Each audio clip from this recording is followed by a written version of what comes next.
Live from Djerber, this is the Locktoon Podcast. I'm Amy. And I'm Mel. We are rereading Harrow the Ninth by Tamsyn Muir. Today we're talking about chapters 12 through 18. We spend most of the time in this section in and around the Mithraeum. Harrow's busy killing planets and learning about the relationships between everyone aboard the space station. And we end with a dip back into the river bubble where the sleeper has claimed her first victim.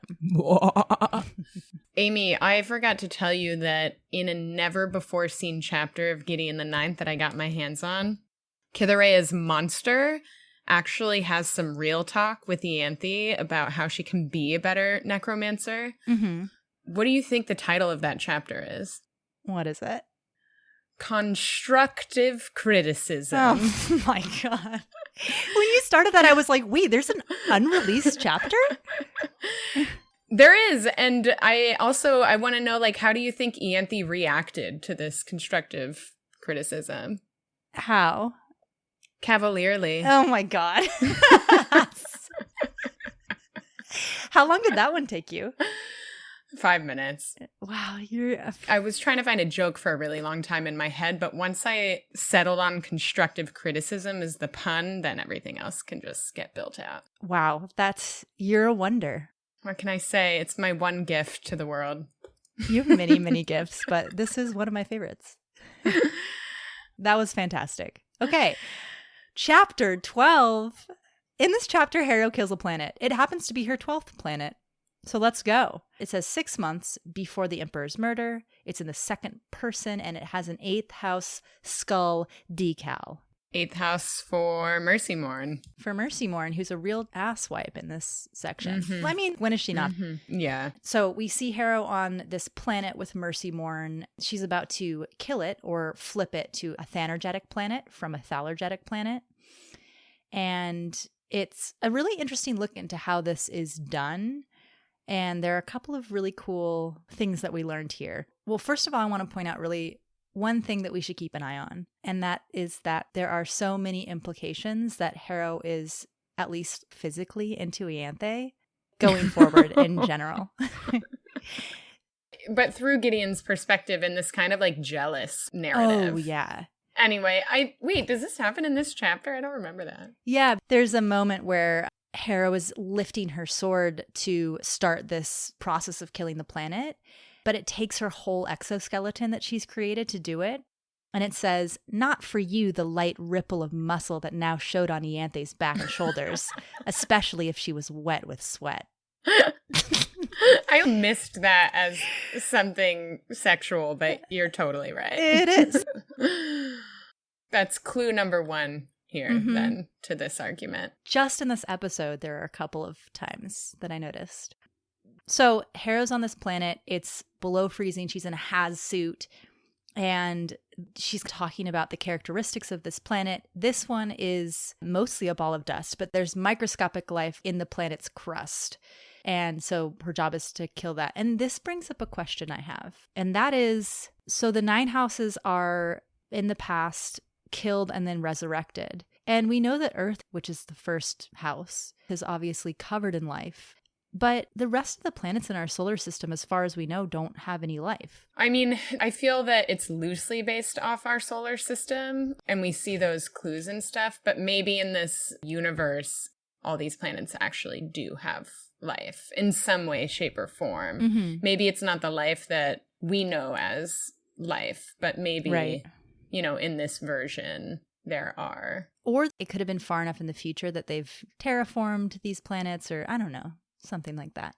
Right. Actually, that makes a lot of sense for reasons that we'll get to in a couple chapters from now when we learn about Blood of Eden and people leaving Earth because the planet became uninhabitable or was dying because of climate change. And so I think the terraforming theory is actually pretty valid in that there were probably people leaving the planet to go settle other planets. Not through necromancy, but by other means. Right. So the way that this is done functionally is Harrow drives her sword, the long sword, into the earth of this planet and uses it as a focus to shoot this dart of thanergy into the planet's core, which starts a thanergy cascade that flips all of the thalargy or life energy of the planet into thanergy.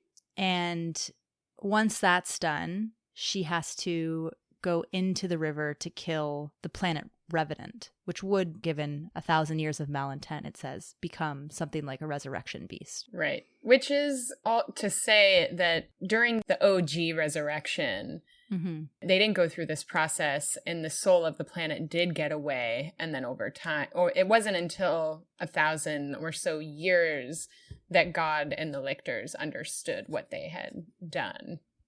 And so this is kind of, if they let this planet just get away, then over time it would turn into a resurrection beast. Yeah, and I think that they definitely knew a couple hundred years after the resurrection, but I don't think that they actually understood the extent until later. And I think that they must have understood that Alecto was one of the resurrection beasts, right? Because that's why they wanted God to put her down. Right. We get a very intense description of Harrow chasing and killing this baby planet Revenant. Yeah, it is way more horror than I remember it being reading it this time through. As I say every single episode, yeah. Whenever we get into the mechanics of how planets are killed or how a resurrection beast is killed and all of that, my eyes glaze over a little bit. But the beauty of doing this podcast is that I actually need to look at all the details. And it's a pretty horrifying description of how this happens and extremely creative. It sort of gives me some Stranger Things vibes. I don't know if you've watched Stranger Things, but I kind of imagine the beasts looking like some of those really creepy creatures from Stranger Things. Yeah, I can totally see that. I'm terrified of horror in visual media, but I have seen clips of Stranger Things, and that's enough. Yeah. Similar to this, it gets gorier with every season. Yes. And we got kind of warmed up in Gideon, and then in Harrow, we just get taken to another level. Yes. So we won't get too into it, but it's pretty intense. There's bloody tendons flying out of Harrow's arms to wrap around this beast. It's just... But she gets it, and she gets it, I guess, relatively quickly compared to where she should be in her training. And when she exits the river, she and Mercy Morn talk about this, and Mercy Morn says in an extremely condescending way that it doesn't matter that Harrow killed it quickly, because Harrow, she comes awake, and both of them have been in the river in soul projection, but Harrow has frostbite and Mercy Morn doesn't. And this is where we really start to understand that Harrow's issue is that when her soul goes into the river, her body loses all of its lictoral attributes. It doesn't know how to fight like the rest of the lictors do, and it doesn't regenerate the way other lictors do. It basically goes into hibernation mode, or it's kind of like if you took the battery out of a remote.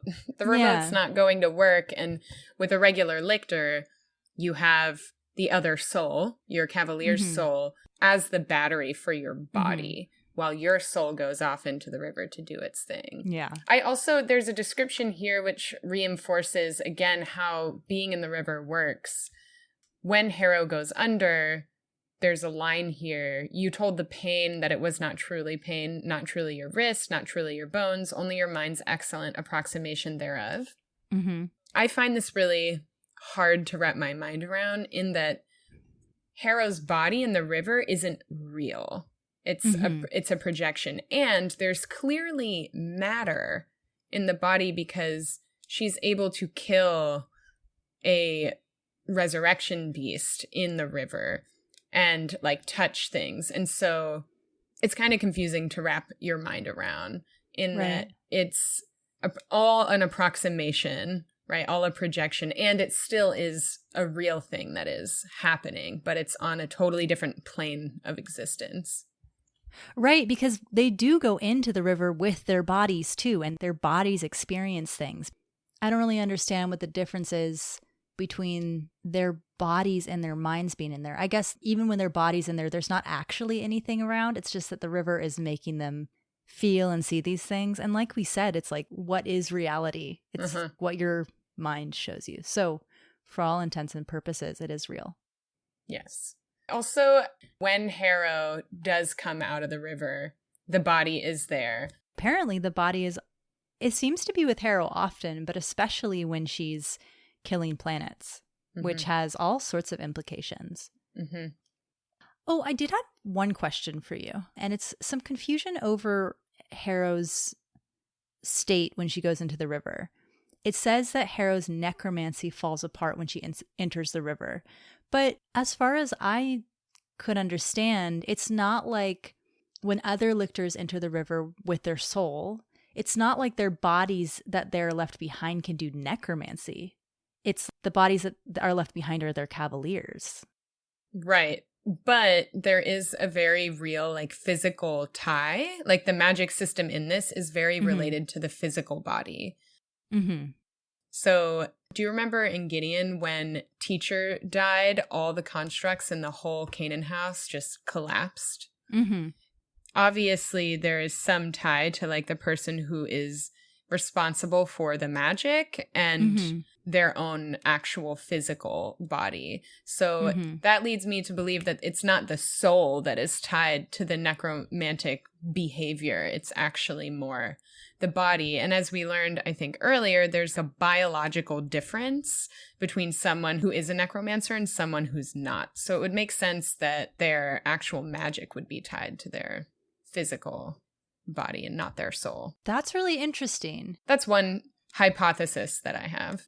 I feel like that could be right, except that when Gideon and Pyrrha are in the river at the very end of this book, Gideon says, "Can you do necromancy?" And Pyrrha's like, "No, I can't do," and they can't do necromancy in the river either. They can't. Oh, I see. But maybe that's just because, well, I don't know. We can put a pin on this. I guess my question is, if Mercy Morn created a bone construct and then sent her soul to the river, would that bone construct stay? I think it would stay according to this description, because Mercy Morn is a full lictor and has another soul to be the battery to her body while her soul is away. And so I would imagine that if that other soul didn't exist, the same thing, right, would be happening, which is that there's nobody there in her body to actually keep the body moving. Also, Harrow's body is shutting down while she's in the river. Her body is barely alive. Yeah, it's unconscious at least. Yeah, and then I think, at least my interpretation is that if Harrow's soul was in the river for too long, her body would actually eventually die. Interesting.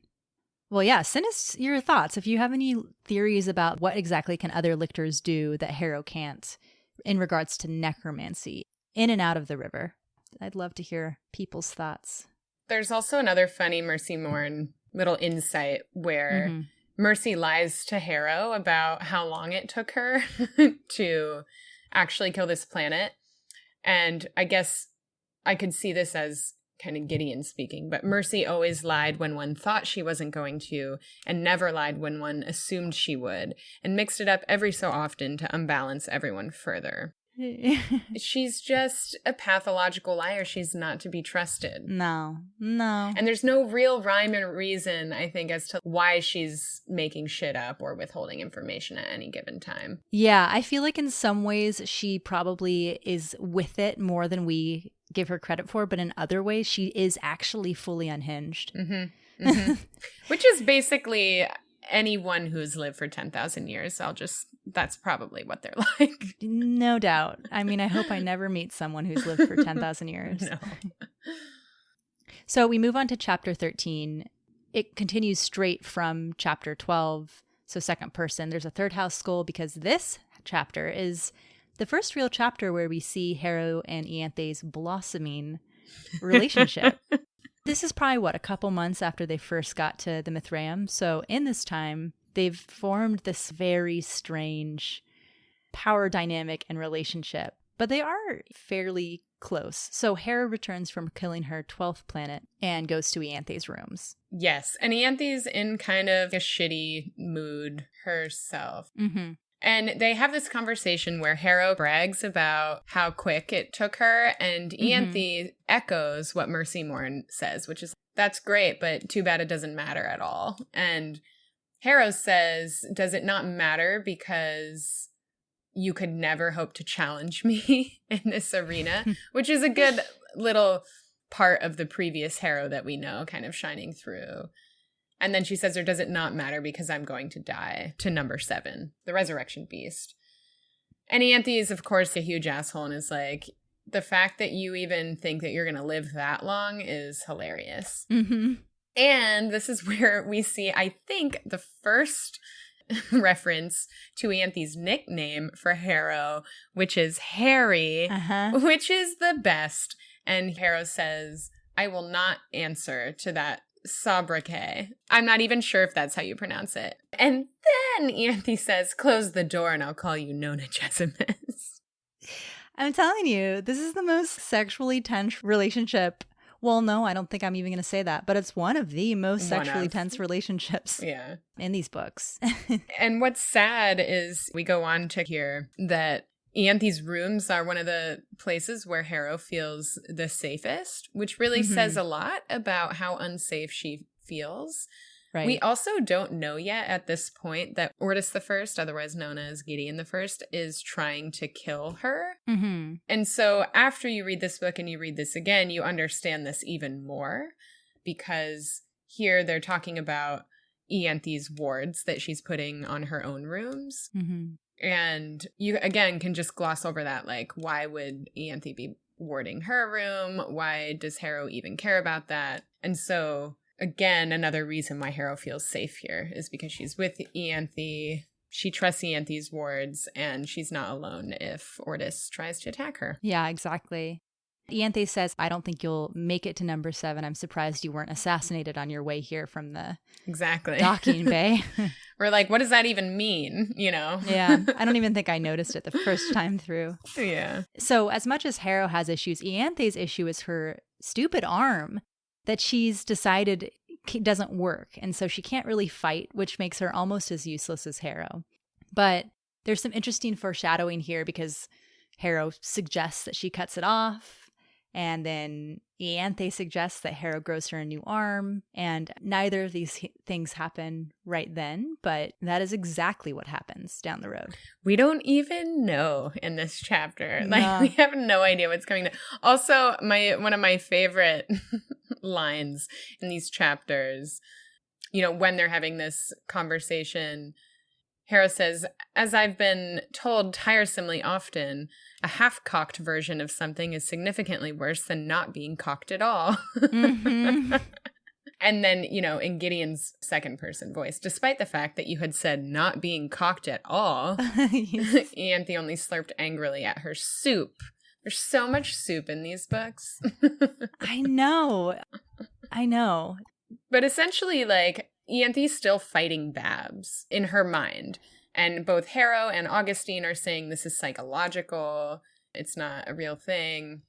But obviously it's really impacting Ianthe's ability to be an effective lictor. Right. We also get a quick mention that Ianthe's obsessed with what lies beneath the river.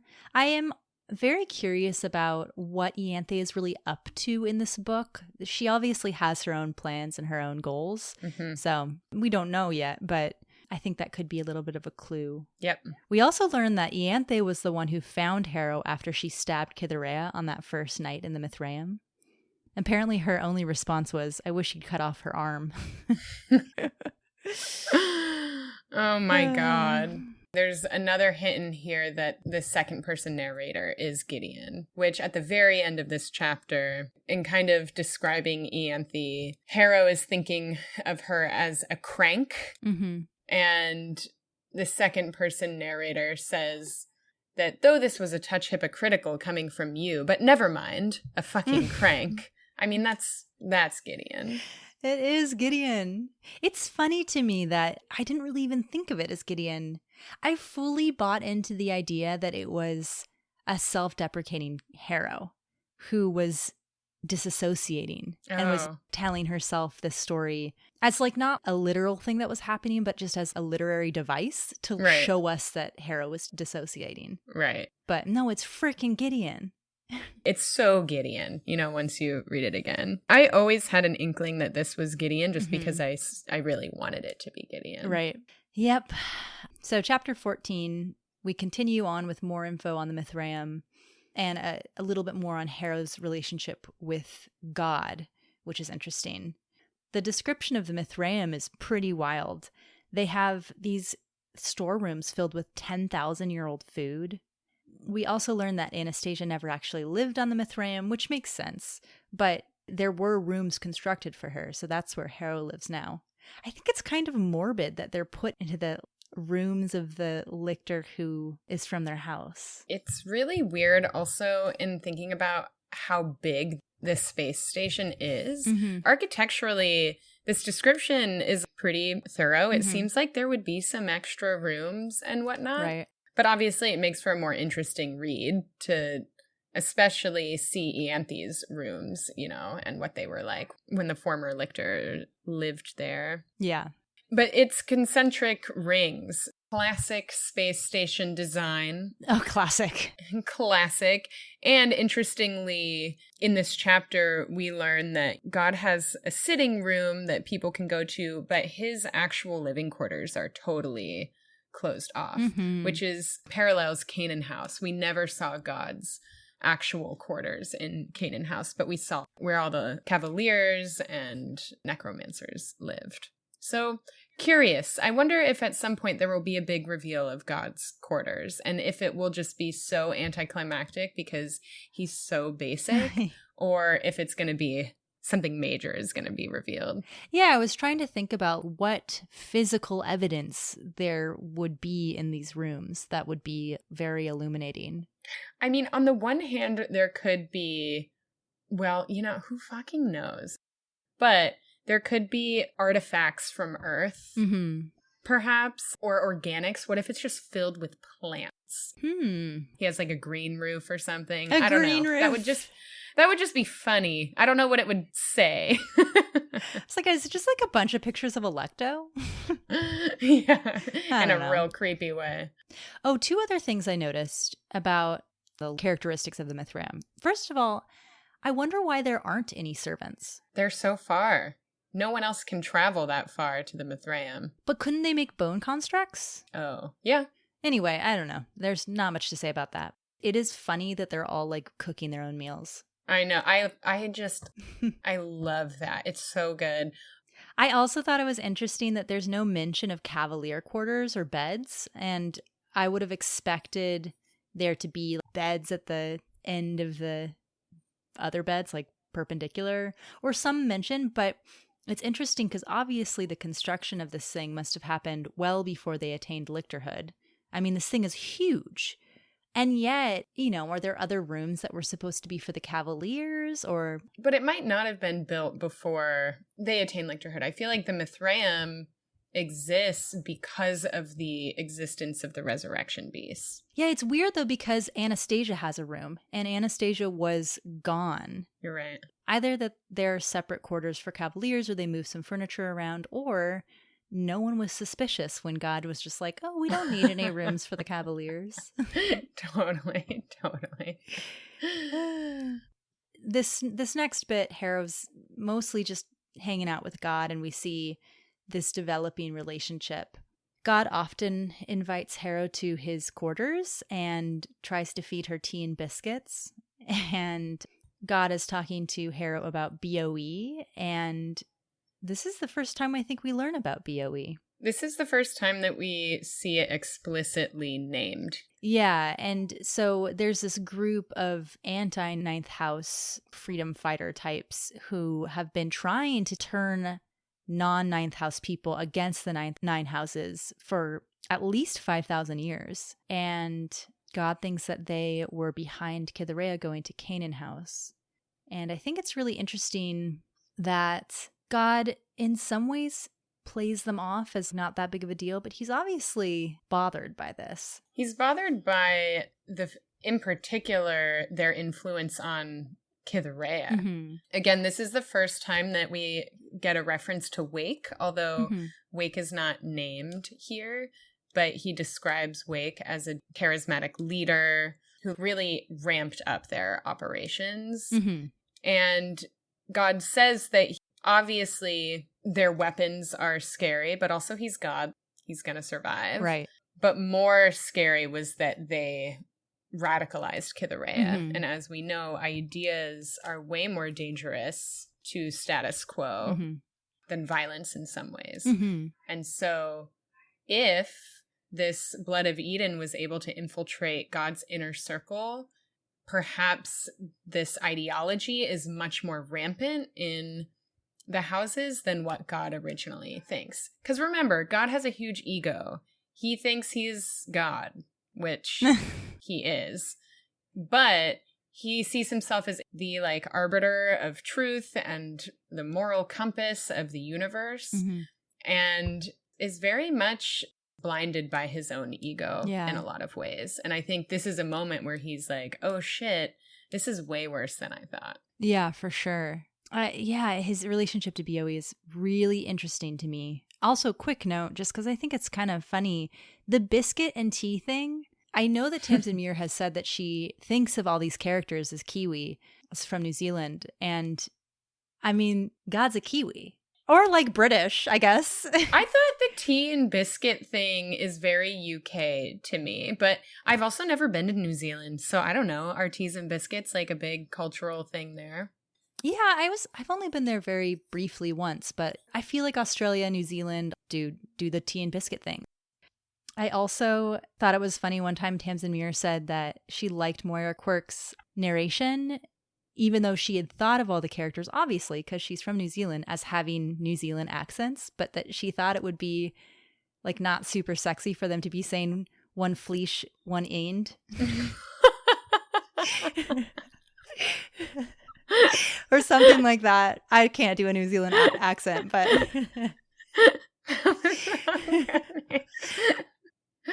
I don't know. I think it could be sexy, but I mean, I know, me too. But okay. One other thing about, just a quick note, we sort of talked about this briefly in the last episode when we were talking about how Harrow says that killing a planet slowly, like nothing happens. The planet dies over generations. And we were talking about how that mindset is very colonial. You think that you have the right to end the life of a planet. And there's another language thing here that God uses when he's describing how the blood of Eden radicalizes people.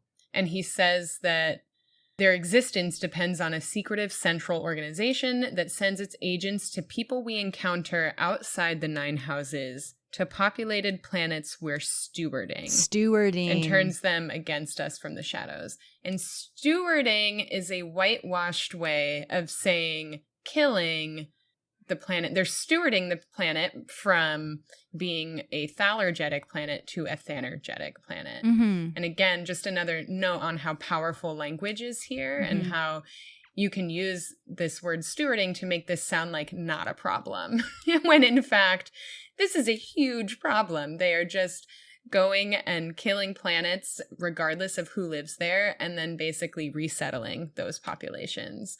But again, little language thing I wanted to point out.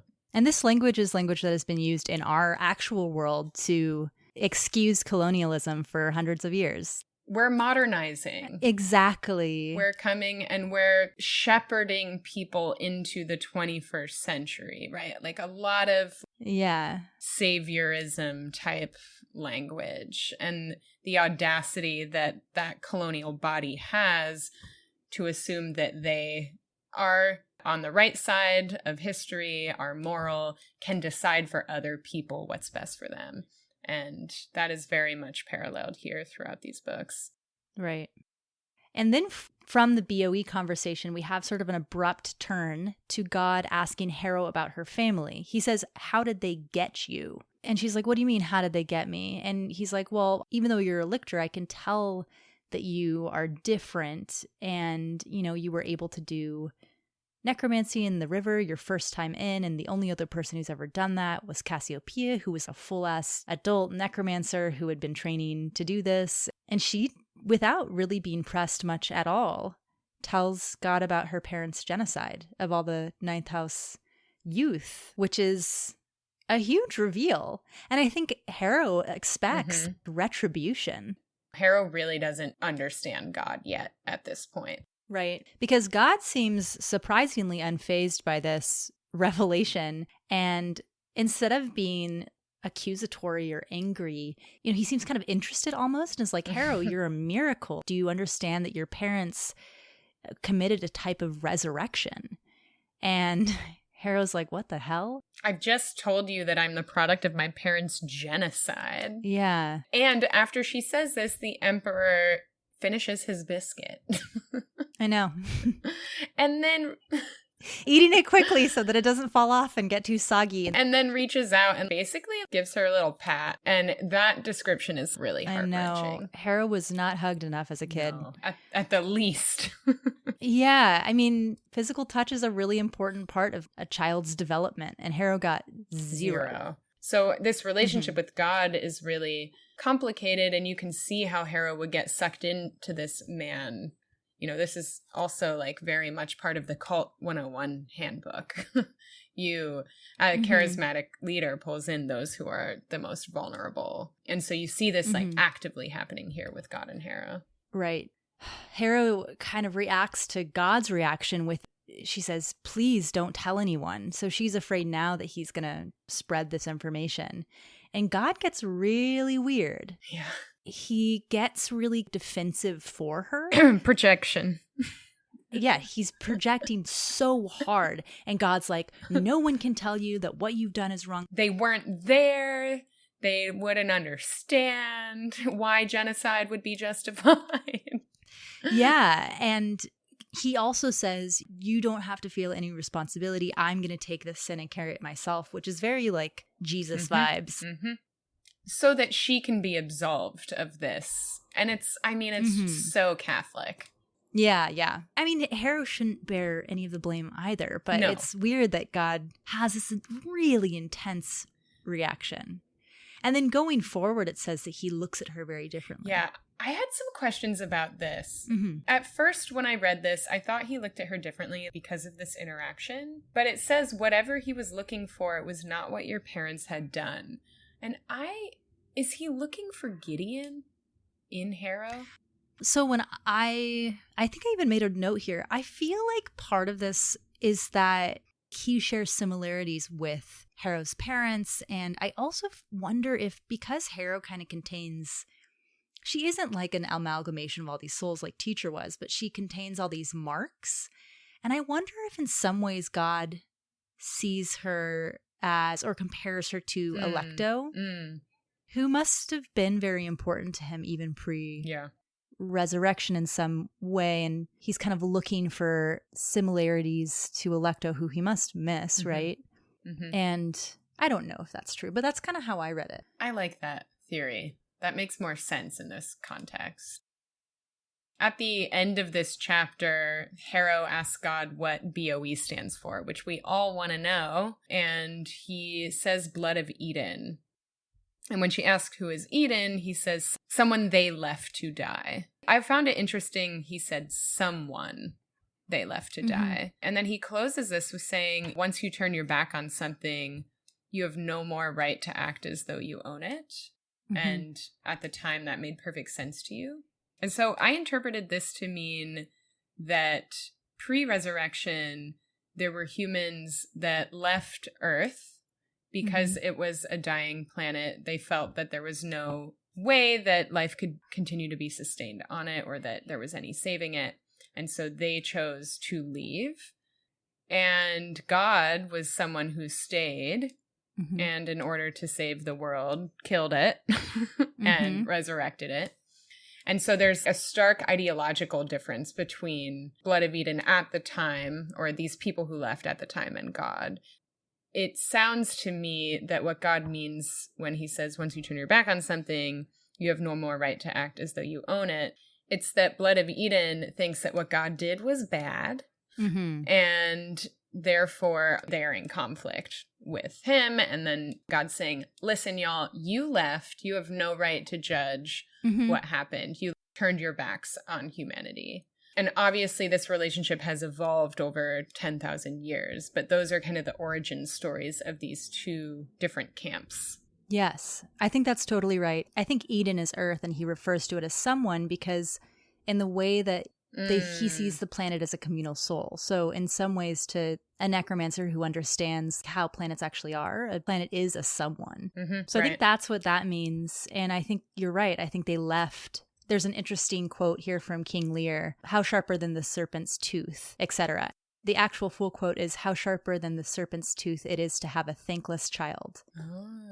I think Earth birthed these people and they were not grateful and left it to die. And so God, as kind of a last-ditch effort, used necromancy to, in this weird way, save Earth and the other planets in the solar system. But obviously, the people who left look back on this and were like, oh my God, you killed everyone. I also think it's a little bit hypocritical of God to be like, they have no right to come back and bother you, because he's been following them and trying to kill them. Yeah. I mean, God is full of shit. As we say every time we talk about him. But you lie to yourself to justify your sins sometimes. Yeah. So, a lot of analysis there. Chapter 15. We got third person, ninth house skull. There is grief. There is confusion. There is the body. The body. And it is very short. It's like a page and a half. Yeah. But it is very interesting information. I want to just quote like half of this very short chapter. All right. And it basically sets up with the bodies with Harrow very often now. And Harrow always dreams of the body and has these extremely illuminating conversations. Are you going to just read the whole chapter? I'm tempted. So in much of this chapter, Harrow will say, she says the things that she's afraid of to the body. And in one of them, she says, "Tonight I am afraid to die." And the body says, "That is the same fear as failure. You don't fear dying. You can tolerate pain. You are afraid that your life has incurred a debt that your death will not pay. You see death as a mistake." And Harrow says, "What else is it?" And the body replies, "I don't know. I died once. No, twice." And then she said no more. That's really interesting. So I guess Alecto died once as like the planet, and then maybe the second time was when God put her down to put her in the tomb. But I know that she didn't really die. So this might be another clue that Alecto is also partially Gideon in these conversations too. Yeah, it could go either way. I feel that this chapter is here to tell us that Gideon is still alive in some way. The quote that you just read about seeing death as a mistake could be read as either the 200 children that were murdered to make Harrowhark who she is, or it could also mean Gideon. And I think it really means Gideon in this respect. And I think that because towards the end of this tiny chapter, Harrow asks if she has Ordis's eyes, and asks the body, like, what were my eyes like, basically, before this botched lictorhood process. And the body once again says, "She asked me not to tell you." Ugh. And I interpret this to mean Gideon asked the body not to tell Harrow, but I saw your note, Amy, and I'm kind of convinced that you're right. Well, I also think it's Gideon, but then I was like, what are the other possibilities? And I thought it could also be past Harrow. I feel like past Harrow could have foreseen that the body might communicate with her post-lobotomy self and like asked her not to say anything. But I do wonder if, well, no, but why would Gideon have told her not to tell Harrow? Right, exactly. Like, I don't know. And so that's why I think that this other theory that you pose, that it's previous Harrow telling the body, that actually makes more logical sense to me. Mm-hmm. But I think that I wanted to believe it was Gideon just because, again, I feel like this is just another bone that Tamsyn Muir is throwing us to be like, just hang on, like, Gideon's here, don't worry. And then we get a lovely narration from Gideon, obviously, here in second person, where Harrow's basically like, I can't remember what Ordis's eyes looked like, or her own, but that Ianthe called them black roses, which is funny because that's supposed to be romantic, I think. And the second person narrator says Ianthe called them black roses because Ianthe was overfamiliar and frankly a pervert. It's just so Gideon. Yeah. Gideon has some opinions about this lady. Jealous, I think. Oh, yeah. So that's all for chapter 15. The next 2 chapters are the start of Harrow's sort of dossier on the residents of the Mithraeum. So yes. And structurally, I'll just note these chapters are really clever because once again, we're not given things in chronological order, but we are given them in a different kind of logical way. It would be too easy if we got anything in chronological order in this book.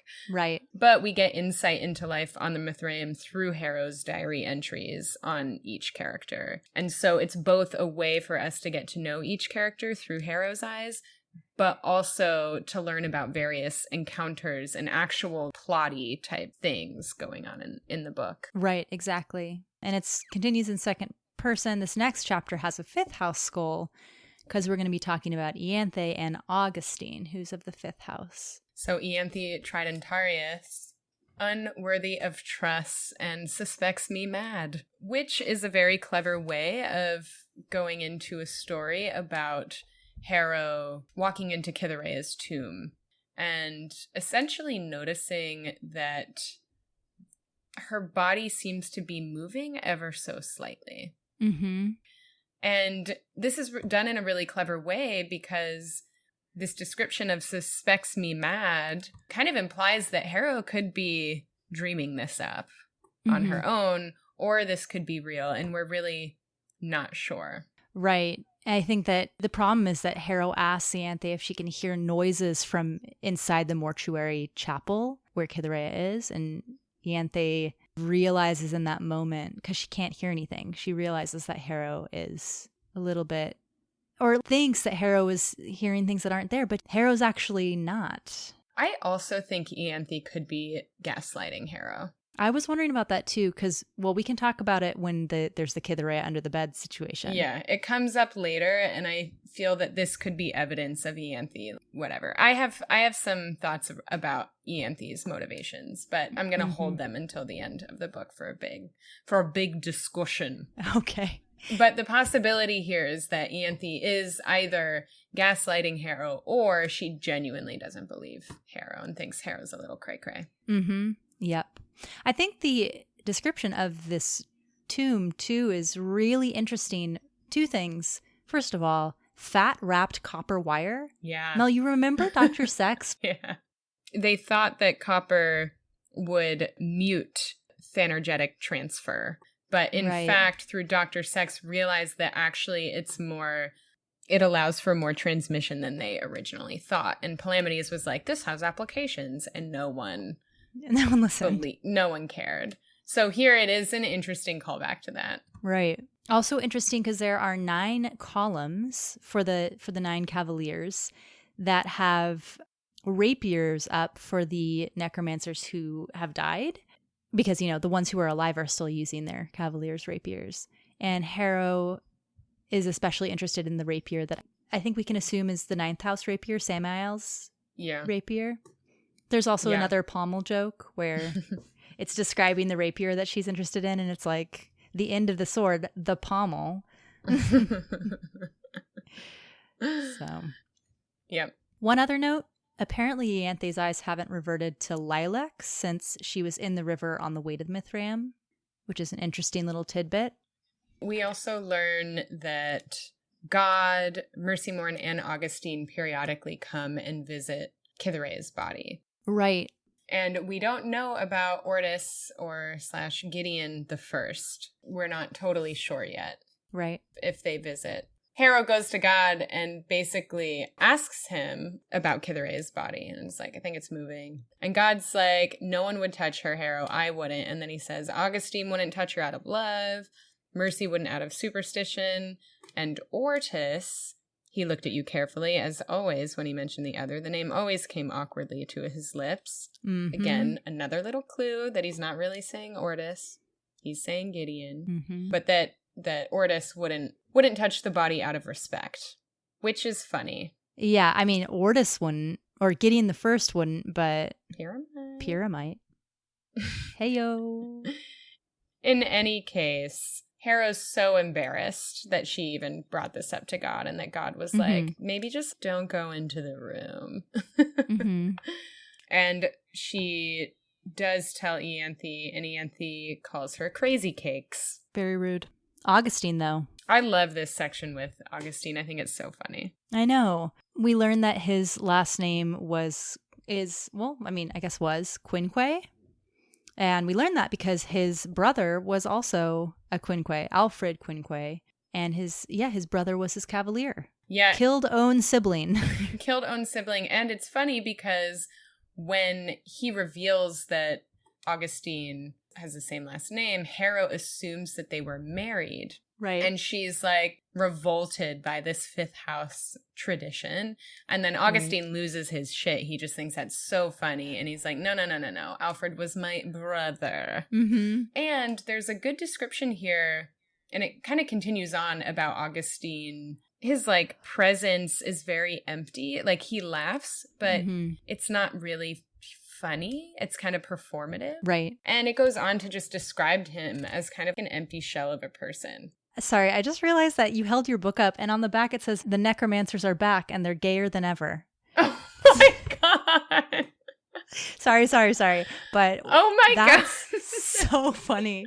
I did not notice that.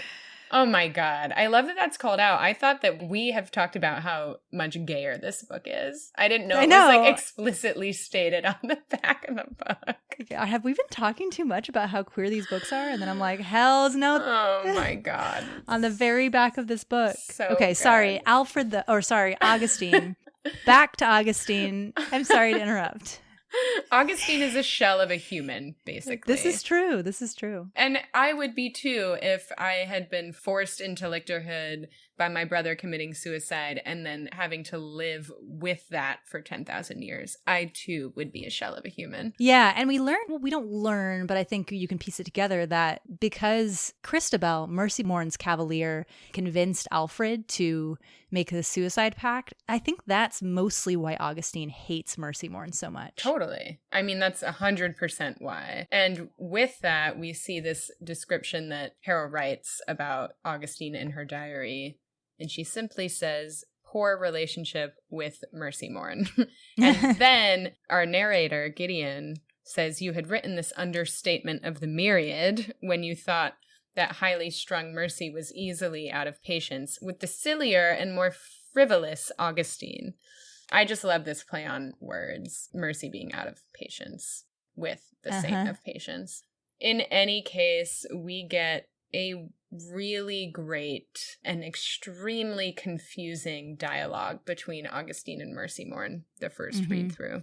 Yeah, so Harrow's hiding out in an alcove and she sees this interaction between Mercy and Augustine where they're passing in the hall and Augustine sort of stops Mercy and he says a couple of things. I mean, he's really super rude to Mercy Mourn. First of all, he says, I know you're thinking of killing me, and he says, even if you were able to kill me, which you wouldn't be able to move fast enough, I think that God would never forgive you. But if I killed you right now, it would only take 100 or so years before God would forgive me and say that he understood, which is such a shitty thing to say. He tells Mercy Mourn that she's rendered herself unlovable and that she set herself up as the replacement AL, which is the first time I think that we hear AL. AL, the initials. Yeah. Right. And he says this really interesting thing. He says, God's sentimental over you, Mercy Mourn, but don't forget that he spent the last 10,000 years on a perpetual search and destroy mission out of, as far as I can tell, purely symbolic retribution. John is never as sentimental as you think. It's so interesting. Very illuminating. So yeah, it seems like God, even before maybe he realized that BOE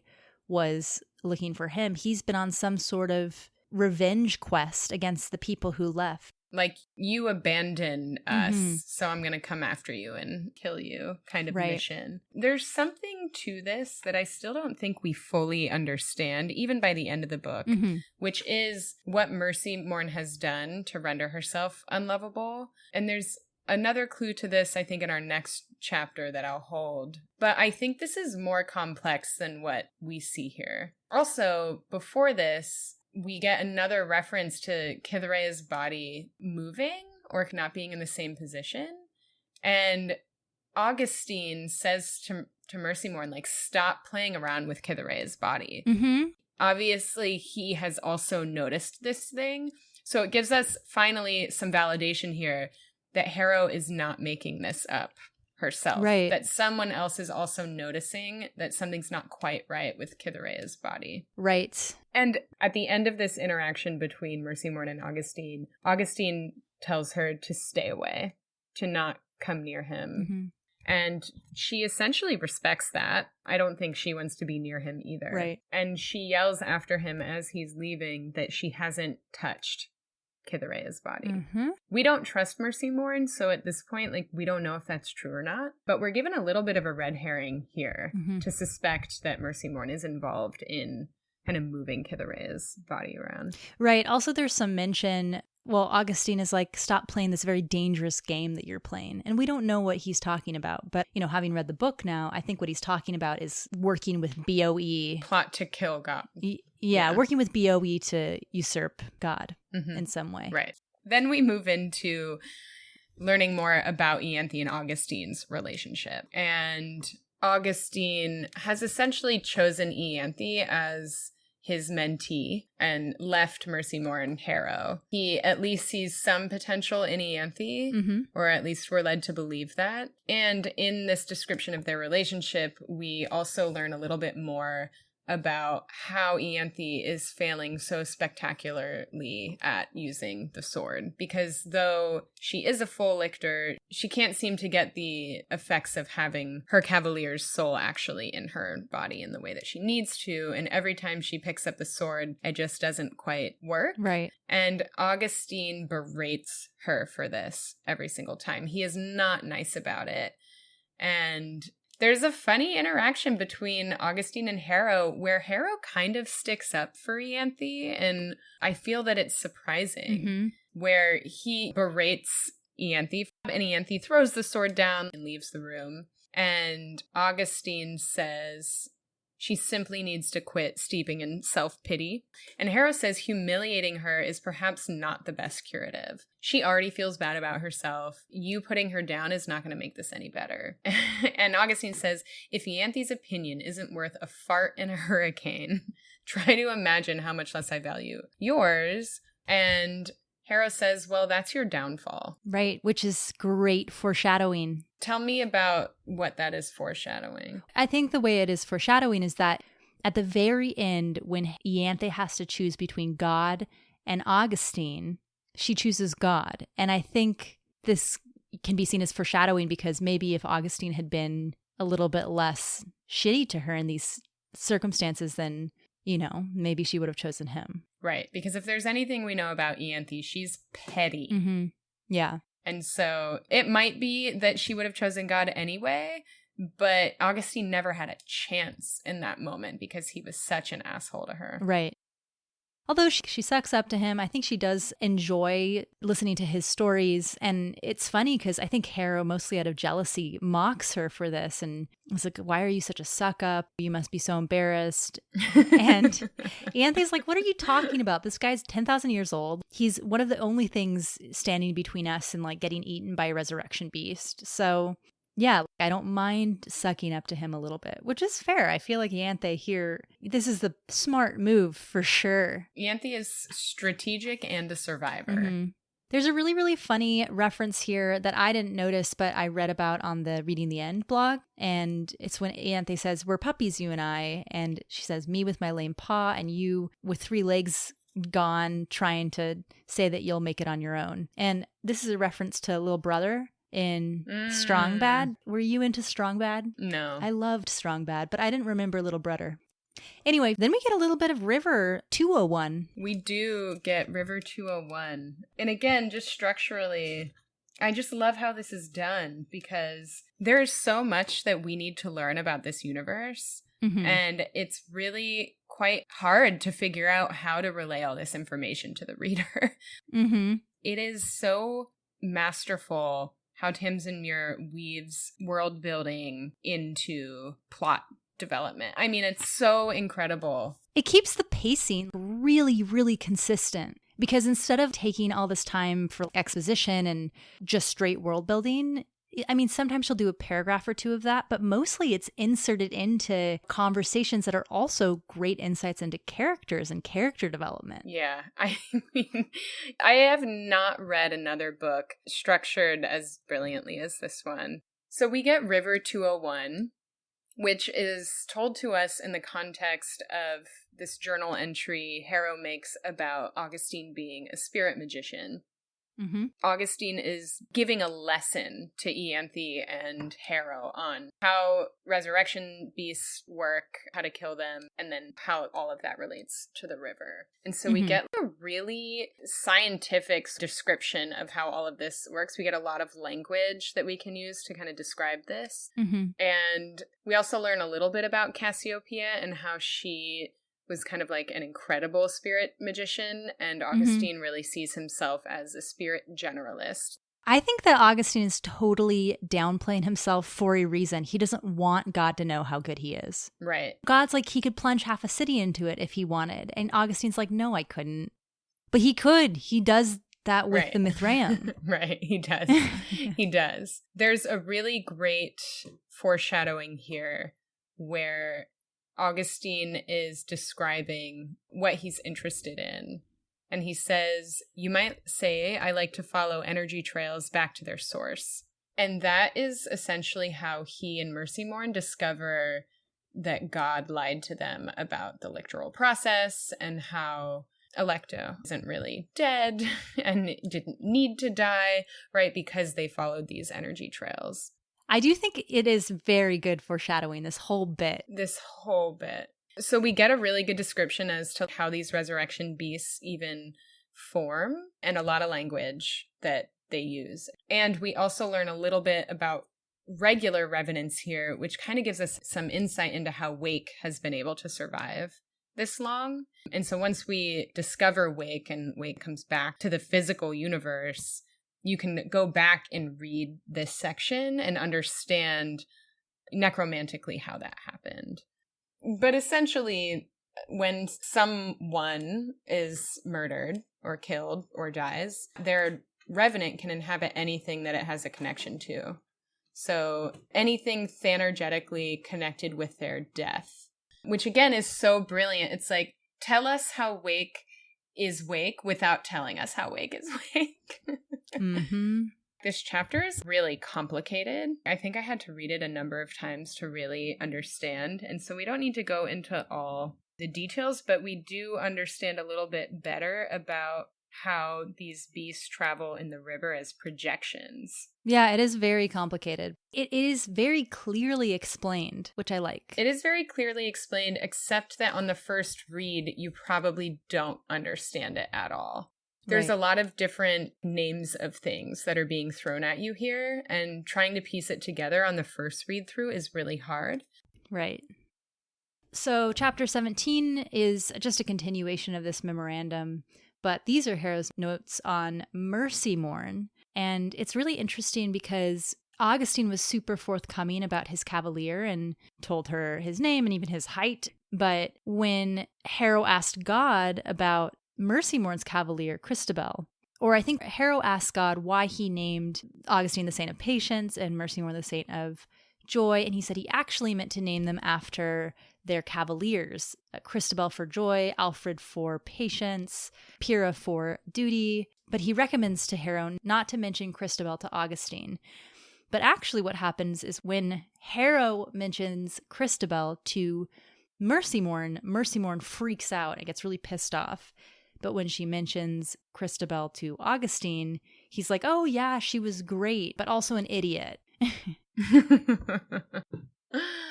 I think his quote is, did not have the intellect you'd ordinarily find in a sandwich or an orange. Yes, which is very funny. There was an interesting bit here when she's talking to Augustine that he says, do keep in mind our holy resurrections were staggered, and it took generations for our merry band to assemble.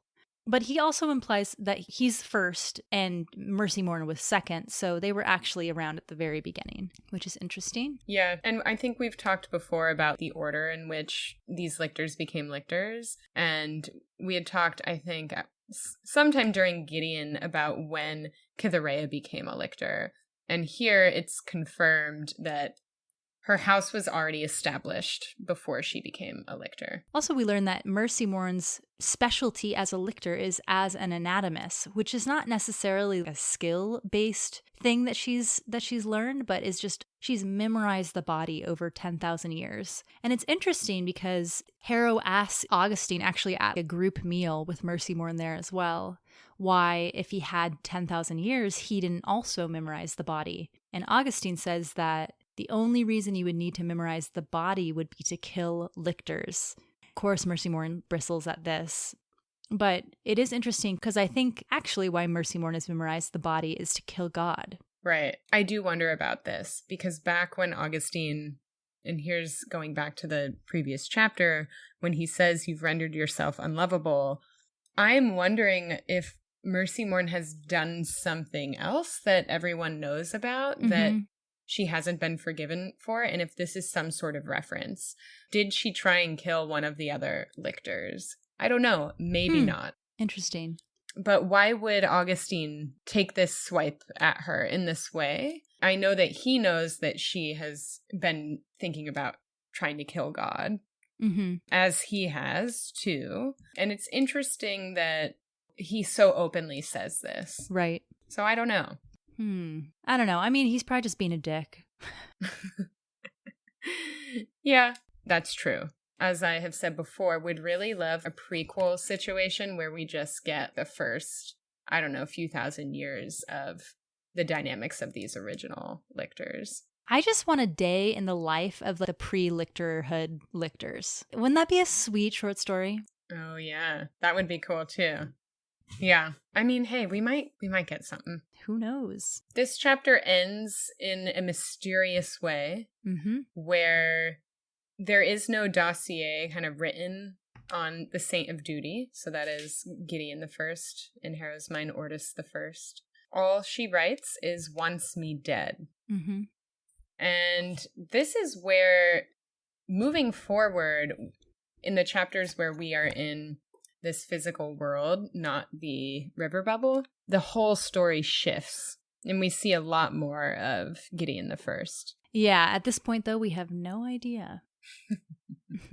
So we do take a little break. With that very mysterious note, we step away from this memorandum. It'll be continued in chapter 19, but we have a short Canaan House river bubble chapter. So we're back to third person. Second house skull. Yes, and after that cliffhanger, this is infuriating. Like, I remember being like, I don't want to read this. You just dropped a bomb on me. This is a book where you can't just read the next chapter to find out what happens next. You are further delayed. Right. And not only are you delayed, you are delayed into like a very confusing other story that's happening. Right, which you still don't understand at this point. The good thing is that this chapter is pretty short, and it is also interesting. It kind of is the first time that I feel like the Canaan House reboot story gets interesting because basically it opens up with Judith has been found dead, or not been found dead. Judith has been shot 8 times by the sleeper. This was witnessed by Marta Dias, Lieutenant Dias. And a couple of interesting things here. First of all, the gun that was used, they discover only had room for 7 bullets. 6. Or 6 bullets. So the sleeper would have had to have loaded it again and shot, even though she must have already been very dead. Abigail even says the first shot was enough to kill her. And I think Ortis makes some, they're like, why would she keep shooting and reload and keep shooting? And I think Ortis says, I have heard that anger will do that to someone. And from what we learn about Wake later on, she is just a very angry person. And so this kind of tracks with who Wake is. Yeah, she even says her purpose in life was revenge. So they question Lieutenant Dias, and she says that basically, well, first of all, she asks Harrow, why am I here? Which We understand reading this book a couple of times that she's confused because, like many of the people in this bubble, she's kind of halfway realizing that it's a bubble, but not fully realizing it. Right. She's dead. Right. In the physical world, she is dead. Her soul is in the river. And now all of a sudden she's back. And she's obviously disoriented. Right. And they ask her what happened. And she says, basically, remember the trial? Yeah. Judith was in the response room and Dias was engaged with the construct. And then the door opens, and that must have been when the first bullet hit Judith. And so Dias sees Judith on the ground, and she sees the sleeper retreating and doesn't catch her until the sleeper's in the coffin and tries to break the coffin to get to her, but can't. So doesn't wake her up. And then, comes and finds everyone else. She doesn't learn much except that you can't really wake the sleeper if you're trying. And also that she has a two-handed sword in the coffin with her. Right. And this is the moment where I'm like, wait, is this Gideon? Yes. But then why is Gideon murdering everyone? It's so confusing. I think that there's a poem in here that we don't need to read, but going back, it kind of gives us a hint into what could be happening here, because Dias is confused. But Ortis essentially recites another fucking poem. It's basically about avenging the death of a fallen soldier who died honorably. And Dias says, well, I can't hope for that anymore. And that's because she's already dead. And I think kind of knows that here. Yes. And then she turns to Harrow and says to her, we get another, is this really how it happens? You know of no hope for her. Dias has no idea if Judith is alive or not. Right. And this is her actually asking Harrow, is Judith alive? Mm-hmm. Or is what I'm seeing here actually real and that she's dead? And Dias is confused. We're confused. Harrow's confused. She's like, yeah, she was shot 8 times through the heart. Yeah. She's dead. What are you talking about? Yeah. There's another funny quote in here where Harrow's just obviously very annoyed with Ortis, as she is. And it says, Harrow regretted not making him a solemn pledge of silence to walk the place as the mute and intimidating bulk his father had been, but only a very obedient idiot of a cavalier would have stuck to that. Yeah. And as we recall, she made Gideon take a vow of silence. Right. In actual Canaan House. So it's just a cute little reference to Gideon. Right. Yeah, so things are heating up a bit at Canaan House, although it still doesn't make any sense. But people are dying. People are dying who did not die in the first book, which is cause for just more confusion. Exactly. Amy, what did you think when it was revealed that the sleeper was lying on a standard issue infantry sword, the two-hander? What did you think was going on there when you first read it? Do you remember? I don't remember what I first thought. I remember at times thinking it was Gideon. At times I thought it could be the body in the tomb. We had never met Wake, so I had no idea. So I think I thought it was something to do with Gideon, but I don't know if I actually thought it was Gideon. Yeah. Do you remember in our last episode, we talked about Harrow being in the river and there was someone beneath her and someone in her? All around her, one beneath. All around her. And it's just curious that Wake is all over this Canaan House projection, and the two-hander is beneath Wake, and the two-hander is Gideon's sword. I don't know. It's probably not significant, but I do feel that positionality is very important in these books and very intentional. And so again, I don't know if those things are connected, but I agree. I feel like even at the beginning of this section, when she drives her Thanergy down through her sword into that 12th planet, she says she drives her soul down, always down somehow, I think is what it says. So yeah, there is sort of this, even if it's not actually physically a direction, in there's some sort of directionality in their souls. Yeah. The last thing that I just want to make note of here before we close out is that it's just becoming more and more clear in these books. And we obviously, you see this with the lectoral process too, But in this universe, the soul and the body are two very different things. They work together, but we know that souls can get transferred into other things or bodies. And so the body is very much seen as a vessel for the soul. Right. There's kind of a motif throughout the books that's what makes someone who they are. If Gideon's in a different body and doesn't have red hair and sunglasses, is it still Gideon? I would say yes. And so it just makes sense that gender and sexuality isn't a big deal in these universes. Like, it's not where people focus, because bodies are just vessels. They hold no real significance in terms of anatomy, or other than if you have necromantic power or not. Right. But I love how it's done and how it tracks with gender and sex do not matter in these books to these characters. Super sweet. Love it. Love the gays. Yeah, I love all these queers up in here. All right, we should probably close it out. We're definitely, this has been a long one. Thanks for sticking with us. If you liked listening, please rate and review us. Don't say, man, this one was so long. We couldn't help it. It's just so good. If you have any questions or comments, or want to point something out that we've missed, send us a question on our website, lockedtombpod.com, or on Twitter at lockedtombpod. We release episodes on Tuesdays wherever you find your podcasts. Thanks to Olivia K for our theme music. I'm Amy. I'm Mel. And we'll see you next time here at the Locked Tomb Podcast.